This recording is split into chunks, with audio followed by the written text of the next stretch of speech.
और ये एक कमेंट जरा कैप्टनसी पे कीजिए बासित में, चूंकि जाहिर है पिछले डिबैकल हुआ सारा, उसमें कप्तानी के चेंज करने के बाद ये हुआ कि आगे जो टेस्ट मैच है तो शान मसूद, जाहिर टेस्ट में तो अभी शान ही कप्तान बरकरार रहेंगे, तो शान मसूद ने कैसी कप्तानी की आपके ख्याल में?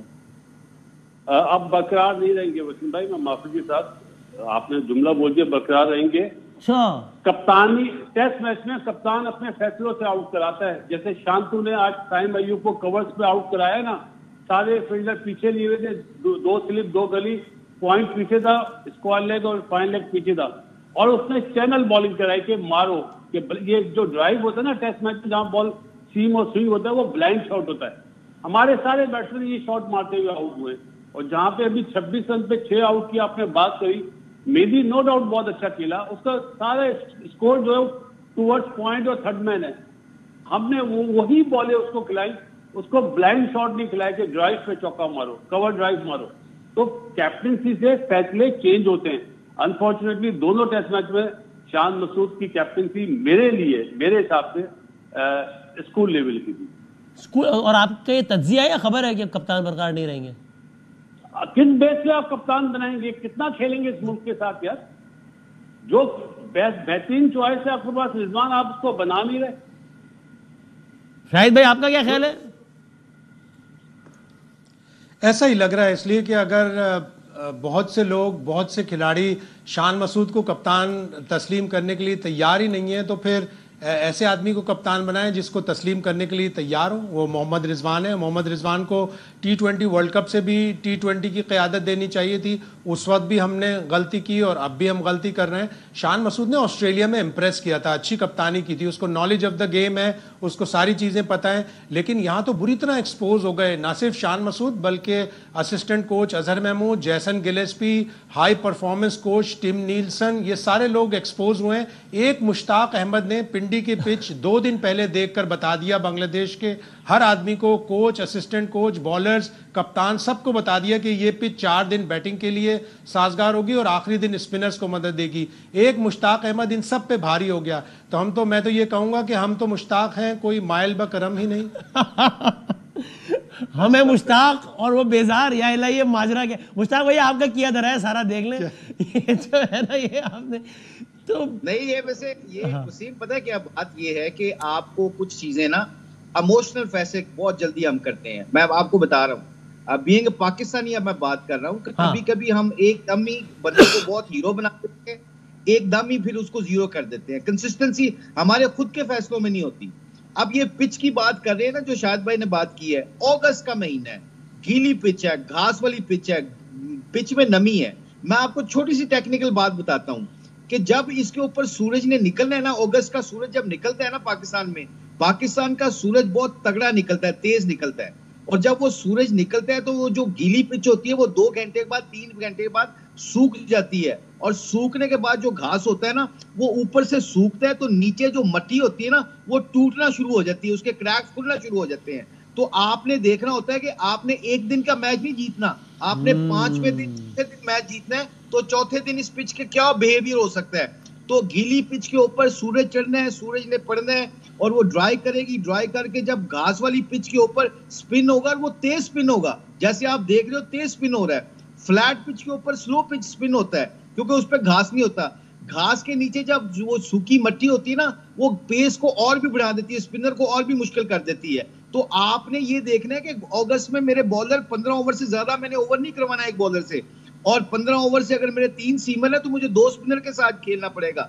अगर मैं 2-3 मेरे स्पिनर, 3 सीमर अगर मेरे इस विकेट पे आउट नहीं करेंगे तो आई डोंट थिंक सो कि चौथे को भी मुझे वो उसका फायदा होगा। और ऊपर से आपने कॉम्बिनेशन बनाना कि 7वें नंबर पे मेरा मेहंदी बैटिंग भी करता है, अगर वो पाकिस्तान के 3-4 लेफ्ट हैंडर बैट्समैन है, मैं उनको अगर कंटेन भी करना हो तो मैं उसको contain, so I can go on again.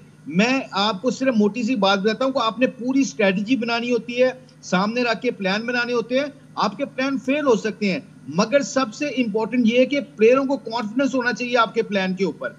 और इस सब में कोच का तो है, लेकिन फील्ड में कप्तान का बड़ा अहम किरदार है, right? You are also not very impressed by the way Shan Masood has handled things, Mushtaq भाई? I personally think, देखिए, कप्तान can only be a good when your team is really executing a plan well. अब क्या होता क्या है कि कप्तान एक्सपोज इसलिए हो जाता है कि आप देखें, आपकी पॉलिसीज के ऊपर कप्तान कामयाब होता है, आपकी टैक्टिकल मूव्स होती हैं वो कामयाब होता है। हम बाहर से मशवरा देते थे, अपने कप्तान को भेजते थे कि रिजवान के लिए फील्डिंग नहीं लेनी, रिजवान का आपने लेग्स टाइम पे अगर वो स्पिनर को स्वीप मारता है, माने 6 स्पिनर और 6 फील्डर हमने लेफ्ट आर्म स्पिनर के लिए 6 टांग पे रख के उनको कहा कवर में मार लो, तुम कवर में स्कोर करवाओ। ये टैक्टिकल चीज है जो कप्तान को बाय करता है, और कप्तान अगर उस पर अगर आपके फैसले को अच्छा मानता है एज ए कोच तो आप वो करता है तो उसको कामयाबी मिल जाती है। क्योंकि आपने टेस्ट क्रिकेट में स्कोरिंग शॉट्स रोकने होते हैं, जो बंदे की शॉट होती है उसको रोक के वहां पे खिलाना होता है जहां पे उसको अनकंफर्टेबल फील करता है। तो ये छोटी छोटी चीजें होती है। कप्तान तब कामयाब होता है अगर वो अपने माइंड के साथ दूसरों के मशवरे के साथ चले और फिर उसके बॉलर उसके प्लान के मुताबिक बॉलिंग करें। So I think those are the things make captain very strong. And उसके ऊपर सबसे इंपॉर्टेंट बात पता नहीं शाहिद भाई ने की है, बासित भाई ने की है, प्लेयरों का बिलीव कप्तान के ऊपर होना बहुत जरूरी है। इवन इफ इज अगर वो गलत फैसला भी करे, अगर सारे कहते हैं ना, वो एक हमारे हदीस है ना, कुरान की हदीस है, सॉरी हजूर सल्लल्लाहु अलैहि वसल्लम की हदीस है कि जिसने अमीर की इताअत की उसने मेरी इताअत की, जिसने मेरी इताअत की उसने अल्लाह की इताअत की। जो लोग अपने अमीर की अपने कैप्टन की इताअत करते हैं, गलतियां सही, अल्लाह उनकी अंदर कहते हैं ना यूनिटी के अंदर अल्लाह बरकत और रहमत डालता है। तो आई थिंक ये बड़ा एलिमेंट मुझे मिस लग रहा था। बासित भाई आप कुछ तो डिसएग्री करते नजर आ रहे थे जब मुश्ताक भाई आप... नहीं, मैं जो मुश ने जो पहले बात बोली था कि प्लान बनाने वाली, वो बिल्कुल सही बात है। और जो हदीस उसने सुनाई है माशाल्लाह, वो तो बिल्कुल ही 100% I am agree with him. लेकिन मसला यह है कि कप्तान के फैसले नजर आने चाहिए कि वो क्या कर रहा है। अब सपोज क्या ये 2 टेस्ट मैच से हो रहा है? अभी शाहिद भाई ने बोला कि ऑस्ट्रेलिया में उसने कप्तानी अच्छी करी। ऑस्ट्रेलियन डिफरेंट माइंडसेट के खेल रहा था, वो जा रहे थे। जब बांग्लादेश पाकिस्तान आया तो सबने ये सोचा 2 टेस्ट मैच पाकिस्तान जीतेगा। दोनों टीमों में फर्क है, ऑस्ट्रेलिया में और बांग्लादेश ने। लेकिन अब ये देखेंगे बांग्लादेश भी जो है ऑस्ट्रेलिया बना हुआ है इस वक्त पाकिस्तान के सामने। और जो कप्तानी की बात पे मैं डिसएग्री कर रहा हूँ मुझसे, माफी के साथ, कप्तान की वो अथॉरिटी नजर ही नहीं आ रही ना। अब वो कवर्स पे खड़ा हुआ है, हर ओवर में उसको 2 दफा तो पीछे भागना पड़ता है बॉल के। वो जब तक आता है उसको, वो बॉलर से बात नहीं कर रहा कि बॉलर को क्या प्लान दे रहा है। बॉलर अपनी मर्जी से बॉल कर रहा है, प्लान नजर नहीं आ रहा। कप्तान का प्लान नजर आता है। अगर आप देखें नाहिद राना, मेरा ख्याल है उस बच्चे ने ड्रा के आउट कर दिया पाकिस्तानी बैट्समैन को, भगा दिया है। मेरी क्रिकेट लैंग्वेज में हम बोलते हैं भगा दिया उसने, चाहे वो बाबर। चलो हमने बच्चे का करियर तो बना दिया ना, इसका सवाब तो मिलेगा ना इंशाल्लाह। नाहिद राना का करियर बना दिया हमने। नहीं, वो टू गुड बॉलर है, 150 प्लस है। वो आइंदा आने वाले दिनों में इंडिया को भी प्रॉब्लम करेगा। लेकिन सही है। लेकिन शाहिद भाई, मैं बिल्कुल एक आम आदमी कैसे सवाल कर रहा हूँ। वो ठीक है, कप्तान की आप अथॉरिटी की बात कर रहे हैं, एक तो हमें खबरें सुनने में आती है, अंदाजा भी हो रहा होता है कि यार कुछ गड़बड़ है ड्रेसिंग रूम में। जब इस तरह का विजुअल भी सामने आ जाए कि कप्तान ने हाथ रखा हुआ है एक बॉलर के हाथ कंधे पे और वो बाकायदा वो उसको हटा रहा है, तो मतलब ये तो एक बड़ा डिप्रेसिंग विजुअल है ना कि यार मतलब फिर क्या चल रहा है, मतलब क्या फिर खेल लेना है उस टीम ने। नहीं, ये क्या बात ठीक नहीं है शायद भाई? वो अच्छी पिक्चर नहीं थी और इस तरह की चीजें नहीं होनी चाहिए। वेरी डिसअपॉइंटिंग है ना पाकिस्तान टीम में। हाँ, बहुत ही डिसअपॉइंटिंग था। लेकिन मेरे हिसाब से पाकिस्तान ने बांग्लादेश को बहुत ही इजी लिया, बहुत आसान हरीफ समझा।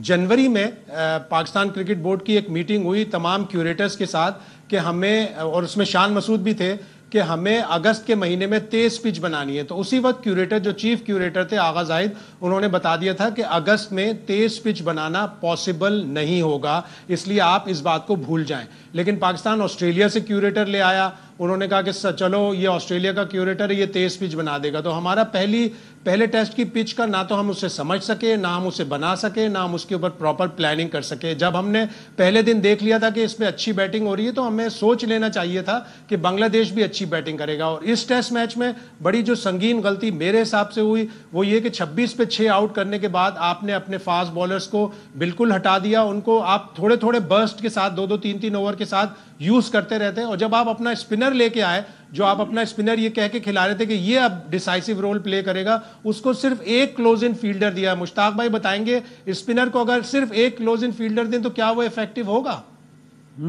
अच्छा मुश्ताक भाई इसमें बताएं। और नहीं है ना,